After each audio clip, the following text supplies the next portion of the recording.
In the Message, 1 Peter 1, 3 and 4 reads like this.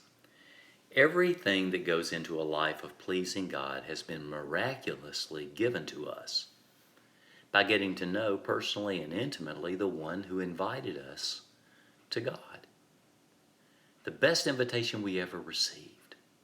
We were also given absolutely terrific promises to pass on to you, Peter writes.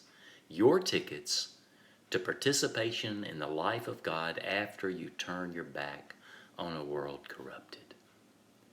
I like the phrase, tickets to participate in the life of God. And we've all been invited.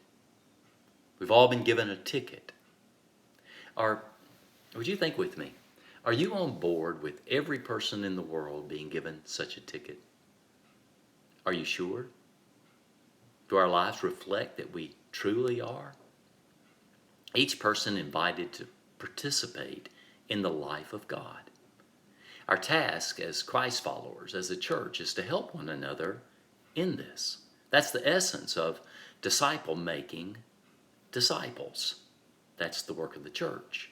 There's a story told of a group of pastors in a county in northern Georgia who took turns practicing or taking the role of chaplain for the week at the local hospital.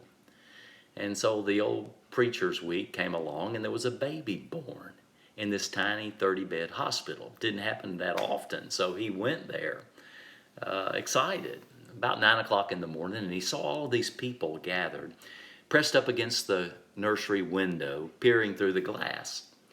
And there was this little bitty new baby, and it looked like, all these people gathered around, so excited. And as the preacher approached, he exclaimed, "What is it, boy or a girl?" "A girl." "What's the name?" "Elizabeth." "Well, is the father here in this group?"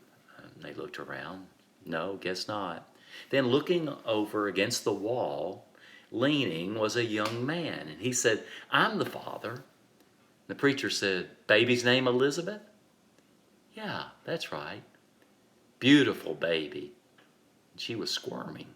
You couldn't hear it through the glass, but she was squirming, red-faced and all that. And the preacher thought maybe this young dad, maybe he was concerned.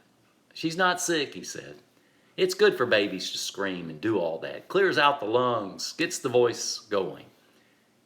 Don't worry, it's all right." The father said, "Oh, I know she's not sick, but she's mad as you know what." And then he said, "Oh, excuse me, Reverend."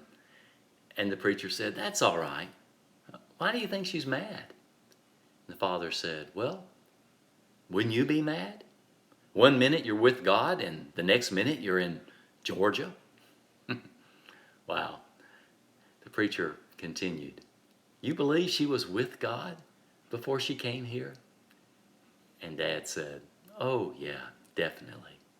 The preacher asked, "You think she'll remember?" And the father said, "Well, that's up to her mother and me." And the preacher thought, it's up to the church too. We've got to see that she remembers, because if she forgets, what a shame. I want everybody to know that God made them and that God loves them. I want the church to raise high that banner, don't you? Don't you? Does your life suggest as much? Let's love God with all our hearts, minds, souls, strength, all that we have. Let's love ourselves, and let's love one another to the end that every person knows he or she is invited to participate in the life of God. Stay safe, stay well, and stay connected to God and to one another as you are able. Blessings.